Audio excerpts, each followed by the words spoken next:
Hi, this is Brad Williams, Executive Director of NYSILK, and this is Negotiation Life Skills.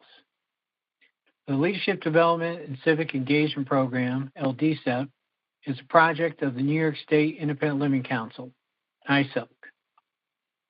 Introduction.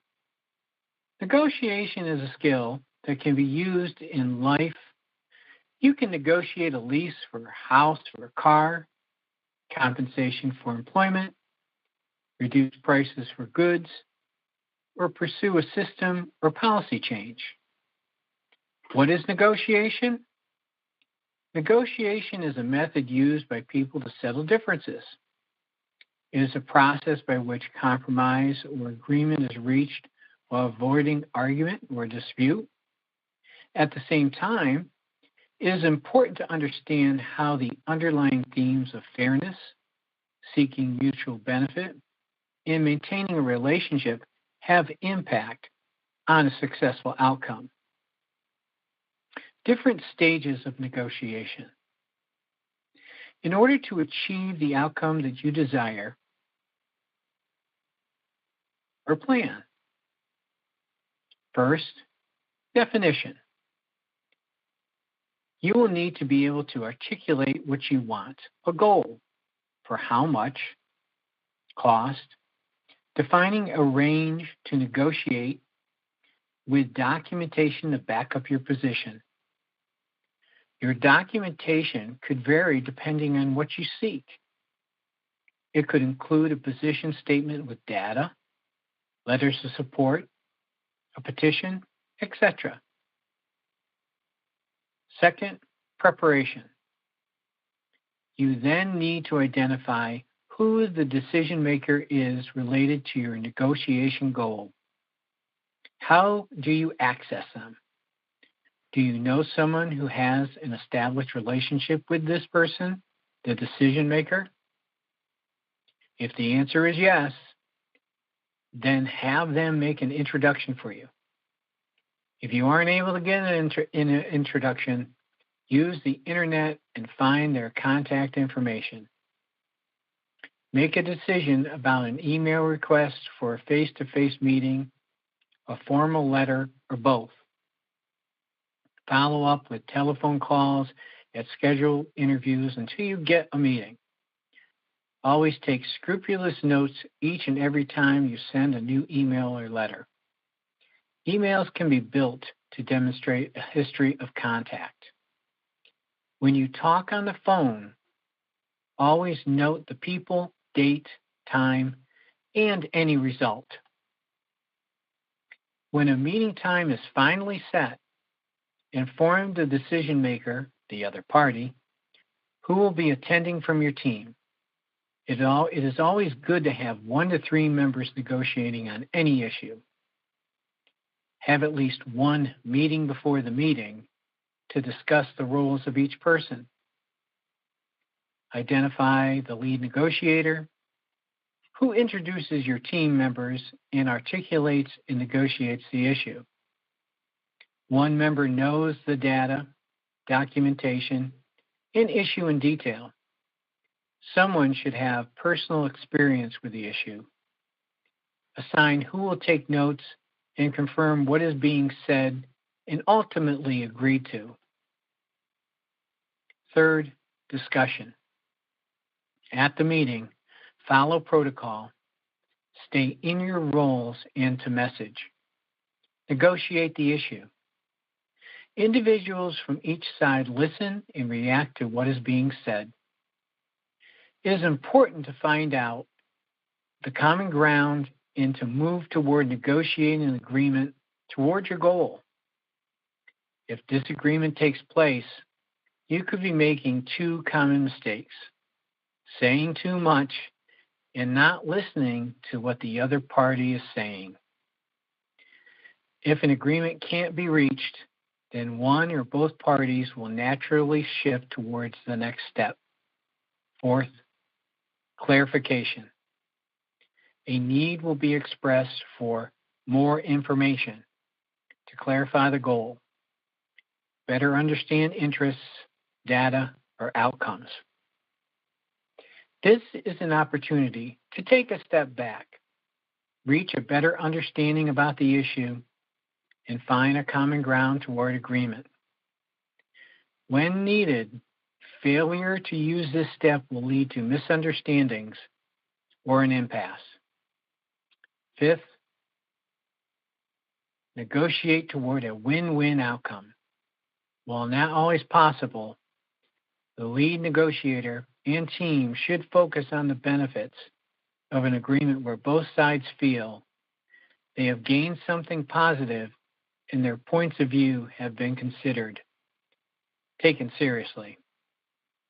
Otherwise, compromise agreements are positive alternatives because they represent an effort toward progress and are better for the parties compared to just holding to their original positions. Sixth, reach agreement. Once both sides have a complete understanding of the issue, each other's interests have potentially clarified the goal and related information, they are in a great position to negotiate and reach an agreement. Be sure to confirm any agreement in writing. Seventh, implement a course of action. Follow through on the agreement by making a plan to actualize it. Do you need to initiate a contract, cost out a budget and send in a proposal, mark up changes to policy, devise action steps with dates and follow through? Eighth, other considerations. If you cannot reach agreement and the process stalls, you can request to meet at a future date.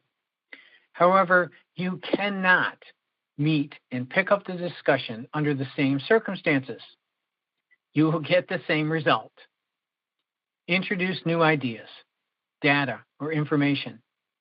The situation must be looked at from a different perspective.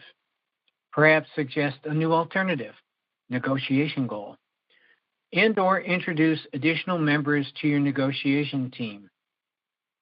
Someone with mediation skills?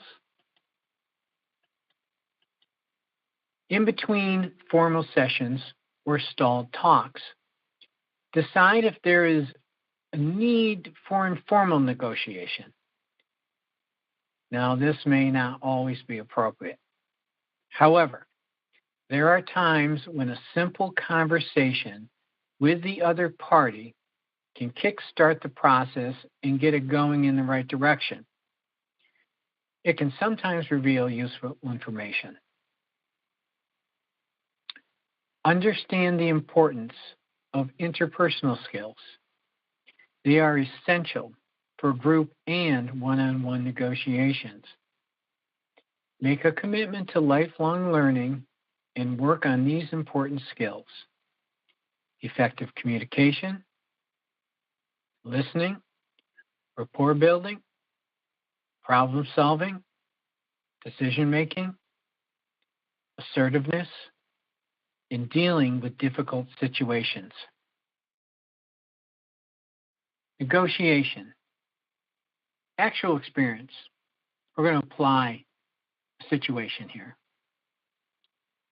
So in November of 2016, the council tasked me to write a letter to the New York State Regents and request a meeting to discuss what could be done to increase the independent living network's involvement in the transition of youth with disabilities into adult life.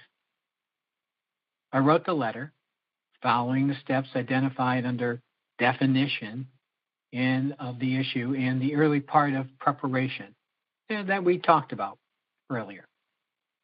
Initially, we wanted more involvement in opportunities for funding through state education and the rehabilitation systems. We needed the Chancellor and Regents to see our value and support our increased involvement and access to these opportunities. It took 8 months, several emails, and phone calls. I found a former council member who made an introduction for me to the Chancellor. I was eventually put in contact with the Secretary of the Regents He scheduled the first meeting with our group in mid-June 2017. We set an agenda for the meeting with our original goal. Members who had personal experience with the issue were the most effective. There was a real need to hear from each other on the issue. By the end of the meeting, we agreed to continue to meet on the issue and recognize that a long-standing $5 million request for funding by the network would be supported. Contact was maintained with the Secretary for the Regents to set up the next meeting. It took 5 months to schedule the follow-up meeting. Instead of moving forward with the established agenda, internal members requested that clarification was needed about the IO network and services, the $5 million increase request, and the data and outcomes the network was responsible for. The Commissioner of Education joined the Chancellor, 2 regents, and Deputy Commissioner at the meeting. Using our negotiation model, the decision-making party requested clarification for the follow-up meeting. Advocates prepared for the shift from their original negotiation goal. One individual explained IL services, including youth transition. Another clarified the $5 million increase request, while a third explained the center's data requirements and pending statewide database project to warehouse collective data and outcomes.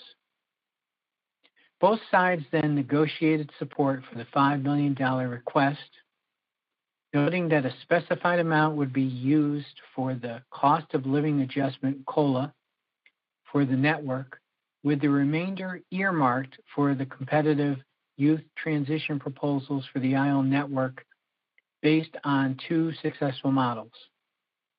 A final follow-up meeting is needed to finalize the agreement. So just like anything in life, negotiation is a process and skill that you have to learn and practice. The more you engage and get a sense of how to do it, the better you'll get. Sources, skills you need, www.skillsyouneed.com.